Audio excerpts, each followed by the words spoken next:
Welcome to Monday Motivation. Now, this podcast is not going to be long enough to even get you to work, but it will give you a lot to work on, because the most important thing you can work on in life is yourself. Welcome back to Monday Motivation. This is a season we're calling Life is a Climb, and I'm sharing 5 lessons that I learned from climbing Mount Kilimanjaro. Now, remember the lessons we've covered so far. All of them are very important. Lesson number 1, get a dream. If you aim at nothing, you will hit it every time. So aim high, focus your life on that dream and start climbing toward it. Lesson number 2, we talked about traveling light. You can't go up if you don't remove from your life what is holding you down. Lesson number 3, choose the right guide. You better get the best guide you can and then choose to follow him. Now, as a Christian, I choose Jesus as my guide in life. Every morning, I look to him. Just like every morning on that mountain, I would get out of my tent and look for Gotti. I wanted to know what the plan was for the day. I wanted to hear my guide's voice before I talked to anybody else. And I do the same thing every day of my life. I take at least a few minutes to be still and be quiet and be grateful and focus on my relationship with Jesus. I align my life around his plan for me as best I can. So choose the right guide. It's a major lesson in life. Today, let's talk about the 4th principle, and here it is: travel with the right people. You will go further, accomplish more, and be more successful when you travel with other people. Life is not a solo sport. The Christian life is not a solo sport. Jesus chose 12 guys to do life with, to climb with, if you will, to journey with. If anybody could have done life alone, it would have been Jesus.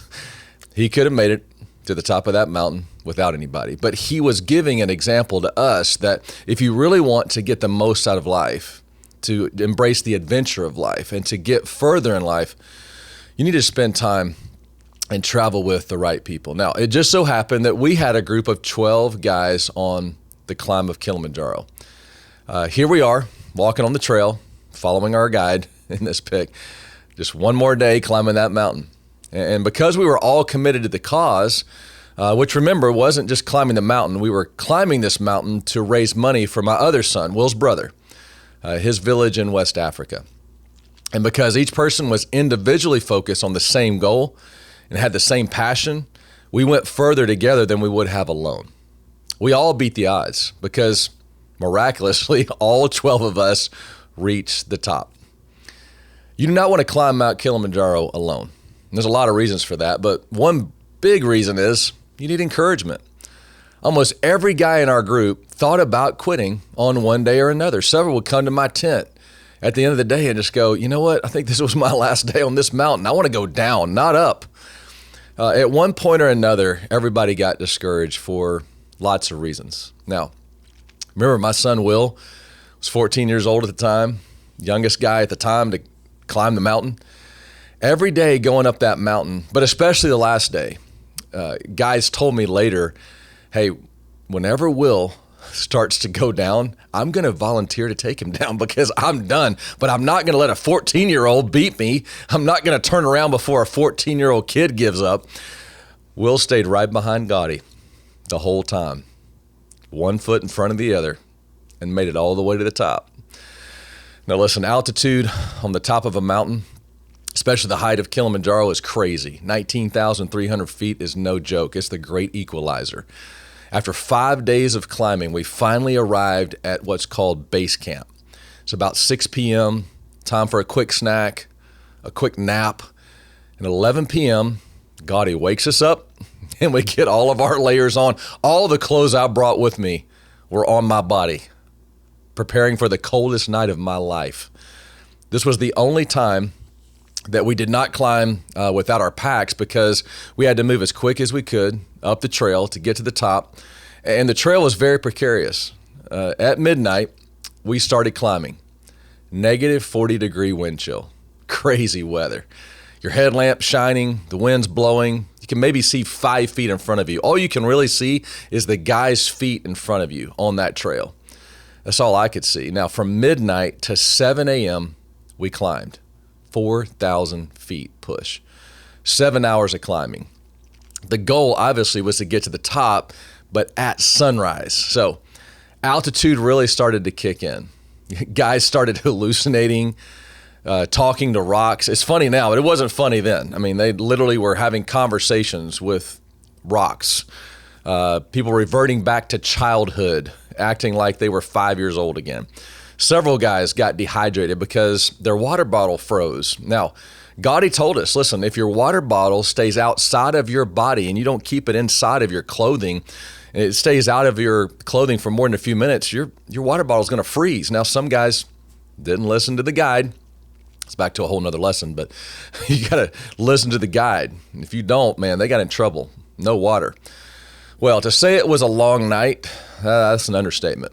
I can honestly tell you, if I was on that mountain by myself that night, I would have turned around and jumped right back into my warm sleeping bag. But we all kept climbing, one step at a time. And we made it to the top.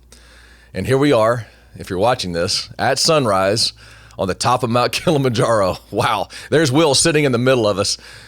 Nothing like seeing the sunrise and the curvature of the earth at the same time. Man, we got to the top of that mountain.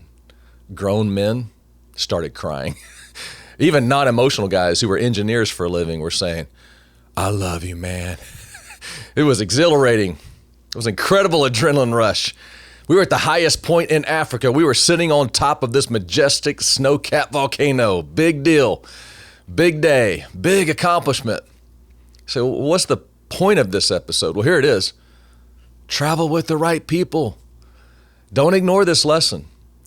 Wherever the closest people in your life are going, that is where you're going to end up. If the dream of your friend group at work is, hey, let's go to the bar after work, guess where you're going? You're going to the bar. That's where you're going to end up. Or the people in that group are not going to be your closest friends because you're not going there. This isn't rocket science. Figure out where you want to go and get people in your life who want to go there too. Apply this to anything.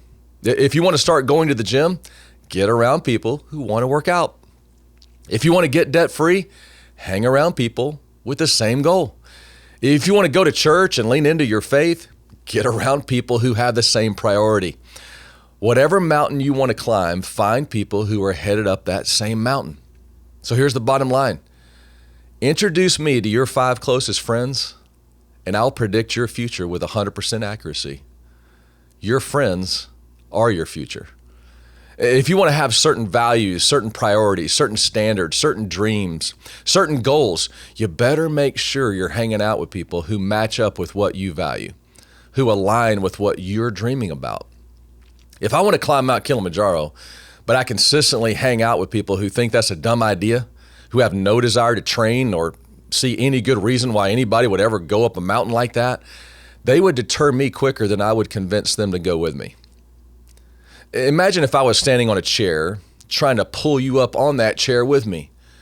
It is much more likely, no matter how strong I am or how light you may seem to me, it is far more likely that you're going to pull me off the chair I'm standing on than I'll be able to get you on the chair with me. Life works the same way. I had to make sure I was spending consistent time with that group of 12 guys who wanted to climb Mount Kilimanjaro. We'd meet at least once a week. We had a group text. We were constantly talking about equipment that we were buying or borrowing, the right gloves. We were researching the conversations about the mountain, about the journey, about getting to the top, about the excitement. The group was all in the same dream. We were all focused on the same goal. I was hanging around people who were moving in the direction I wanted to go in life. Now, listen to what an incredible leader named Paul said in 1 Corinthians chapter 15, verse 33. He said, "Do not be fooled. Bad friends will ruin good habits." Wow. Bad friends will ruin good habits. Choose your friends wisely. I have to be aware who the people are who are closest to me and how they're affecting me. I have to be honest about that. Because, listen, I can have the best intentions, the most sincere desire to get to the top of Mount Kilimanjaro, but if the people closest to me don't share that same dream, they'll ruin that dream. Do not be fooled. They'll ruin my chances of climbing as high as I could get to. So here's the assignment of this episode. Take a good, honest look at who your 5 closest friends are. Take inventory. Write their names down and ask yourself, do these people help me get toward my dreams? Because they're going to influence you more than anything else in your life. So when you look at your friends, you're looking at your future. Do you want to change your future? You want to change your life? Well, you may need to change your closest friends.